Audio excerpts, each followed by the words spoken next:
రాష్ట్రంలో ప్రజాపాలన విజయోత్సవాలు ఘనంగా జరుగుతున్నాయి. ట్యాంక్ బండ్ పై ఎయిర్ షోతో పాటు మ్యూజికల్ కాన్సర్ట్ ఆకట్టుకుంది. రేపు కీలకమైన తెలంగాణ తల్లి విగ్రహావిష్కరణ కార్యక్రమం జరగనుంది. ఇక తెలంగాణ వాదులెవరో ద్రోహులెవరో రేపు తేలిపోతుందని మంత్రులు అన్నారు. ఇటు రేపటి నుంచి అసెంబ్లీ సమావేశాలు ప్రారంభం కానున్నాయి. ఈ సమావేశాల్లోనే కొత్త ఆర్ఓఆర్ చట్టాన్ని తీసుకొస్తామని మంత్రులు ప్రకటించారు.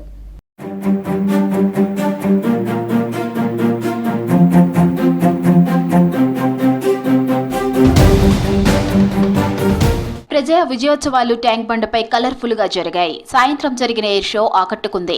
ముఖ్యమంత్రి రేవంత్ రెడ్డి చీఫ్ గెస్ట్ గా హాజరై ఎయిర్ షోను ప్రారంభించారు.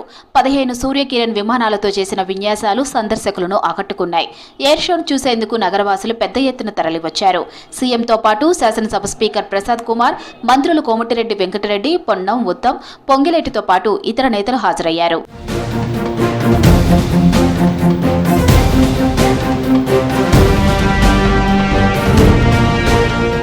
ఆ తర్వాత ఐమాక్స్ గ్రౌండ్ లో జరిగిన సింగర్ రాహుల్ సిప్లీగన్స్ మ్యూజికల్ కాన్సర్ట్ నిర్వహించారు. స్పీకర్ గడ్డం ప్రసాద్ తో పాటు ముఖ్యమంత్రి రేవంత్ రెడ్డి, మంత్రులు కోమటిరెడ్డి, శ్రీధరబాబు, జూపల్లి, కొండా సురేఖ, పొన్నం ప్రభాకర్ హాజరయ్యారు. ఈ సందర్భంగా రాహుల్ సిప్లీగంజ్ మ్యూజికల్ ప్రదర్శన ఆకట్టుకుంది. సిప్లీగంజ్ ను శాలువాతో సన్మానించారు సీఎం.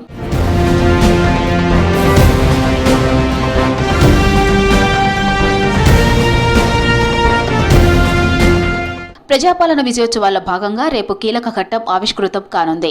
సెక్రటరియట్లో తెలంగాణ తల్లి విగ్రహాన్ని ఆవిష్కరించనున్నారు సీఎం రేవంత్ రెడ్డి. తెలంగాణ సంస్కృతి ప్రతిబింబించేలా 17 అడుగుల విగ్రహాన్ని రూపొందించారు. సోనియా గాంధీ పుట్టినరోజును పురస్కరించుకొని విగ్రహాన్ని ఆవిష్కరించనున్నారు ముఖ్యమంత్రి రేవంత్. ఈ కార్యక్రమానికి ఇప్పటికే బీఆర్ఎస్, బీజేపీ నేతలకు ప్రభుత్వం ఆహ్వానాలు పంపింది.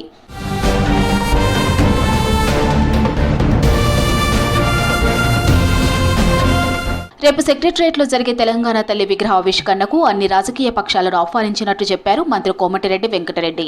నిజమైన తెలంగాణ వాదులెవరో రేపటి స్టేజీపై తెలుస్తుందని కామెంట్ చేశారు. రాష్ట్రంపై, తెలంగాణ తల్లిపై ప్రేమ ఉన్న ప్రతి ఒక్కరూ విగ్రహావిష్కరణ కార్యక్రమానికి వస్తారని చెప్పారు కోమటిరెడ్డి.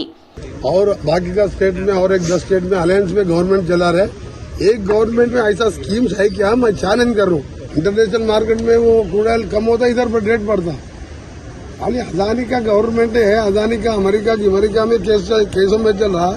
वो देख लो नड्डा जी, कहीं को हमारा तेलंगाना को छोड़ दो, हमारा क्या करना मालूम है. కొత్త ఆర్ఓఆర్ చట్టాన్ని ఈ అసెంబ్లీ సమావేశాల్లోనే ఆమోదిస్తామన్నారు మంత్రి పొంగిలేటి శ్రీనివాసరెడ్డి. ధరణి కొత్త యాప్, కొత్త చట్టం సామాన్య రైతులకు ఎంతో మేలు చేస్తుందని చెప్పారు. గత సర్కార్ వీఆర్ఓ వ్యవస్థను రాత్రికి రాత్రే రద్దు చేసిందన్న పొంగిలేటి, రెవెన్యూ గ్రామాలకు మళ్లీ ఓ అధికారం నియమిస్తామని చెప్పారు.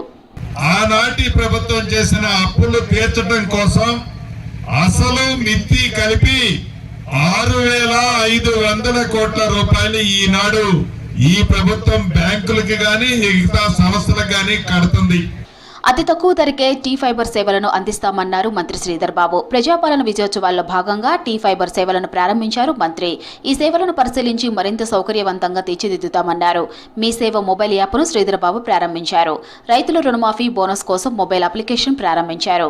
పెద్దపల్లి జిల్లా కరీంనగర్లో 218 ఎకరాల్లో, మైలారం, గణపురం, జయశంకర్, భూపాల్పల్లి జిల్లాలో 60 ఎకరాల్లో ఈ సంవత్సర కాలంలో 1,500 కోట్ల రూపాయలు వెచ్చించి ఈ ఎంఎస్ఎంఈ పార్కులను అభివృద్ధి చేయాలనే ఓ లక్ష్యంతో ముందుకెళ్తా ఉన్నాం.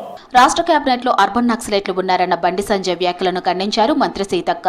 తాను మాత్రమే నక్సల్స్ ఉద్యమంలో పాల్గొన్నానని చెప్పారు. నేరుగా తననే కామెంట్ చేయాలి కానీ కేబినెట్ మొత్తాన్ని ఉద్దేశించనడం సరికాదన్నారు. తాను మంత్రిగా ప్రమాణ స్వీకారం చేసిన నాటి నుంచి అనేక విధాలుగా సోషల్ మీడియాలో ట్రోల్ చేసి మనసును నొప్పించారని భావోద్వేగానికి లోనయ్యారు సీతక్క. ఆ మూలంగా కేబినెట్ మొత్తాన్ని మీరు అట్లా చేయడంలో ఎవరి కుట్ర అయినా దాగిందో మాకైతే అర్థమైతలేదు. మరి మీరు నిన్నటి దాకా బొడిగ శోభ అని తిప్పినటువంటి ఆమె ఏ భావజాలం నుంచి వచ్చింది? ఈ రాష్ట్రంలో, ఈ దేశంలో మరి ప్రశ్నించే గొంతులు ఉండొద్దు, ఒకటే మతం ఉండాలి, ఒకటే పార్టీ ఉండాలి, ఒకటే ఈ ప్రధానమంత్రి ఉండాలి అనేటువంటి విధానాన్ని మేము వ్యతిరేకిస్తున్నాం. గత 10 ఏళ్లలో తెలంగాణ ఉద్యమ లక్ష్యాలు ఏమాత్రం నెరవేరలేదన్నారు మంత్రి జూపల్లి కృష్ణారావు. కేసీఆర్ హయాంలో నిరంకుశ పాలన కొనసాగిందన్నారు. వనపర్తి జిల్లాలో 136 కోట్లతో చేపట్టిన అభివృద్ధి పనులకు ఎంపీ మల్లురవితో కలిసి శంకుస్థాపన చేశారు జూపల్లి. ఇక ప్రతిపక్షాల ఛార్జిషీట్ను ప్రభుత్వ రిప్రజెంటేషన్ గా భావిస్తుందన్నారు మంత్రి పొన్నం ప్రభాకర్. తప్పకుండా వాళ్ళు ఇచ్చిన ఛార్జిషీట్లో అంశాలు, ప్రజా సంబంధించిన అంశాలన్నింటినీ కూడా మా ప్రభుత్వం పరిశీలన చేస్తుంది. అది ఛార్జ్షీట్ కాదు, రిప్రజెంటేషన్ అనుకుని దాన్ని ప్రతిపక్ష పార్టీగా ఇచ్చిన దాన్ని మేము తప్పకుండా పరిశీలన చేసి సరి అయినటువంటి నిర్ణయాలు తీసుకోవడం జరుగుతుంది. కాంగ్రెస్ ఏడాది పాలనలో ఎన్నో సంక్షేమ కార్యక్రమాలు అమలు చేశామన్నారు సీఎం రేవంత్ రెడ్డి. రాష్ట్రంలో ప్రభుత్వం ఏర్పడి సంవత్సరం పూర్తయిన సందర్భంగా ఎక్స్లో పోస్ట్ చేశారు. 9 నెలల్లో రాష్ట్రంలో పెట్టుబడులు రెట్టింపయ్యాయని తెలిపారు. సెక్రటరియట్లో రాష్ట్ర ప్రజల చిరకాల కోరికైన తెలంగాణ తల్లి విగ్రహావిష్కరణ కార్యక్రమం జరుగుతుందన్నారు సీఎం.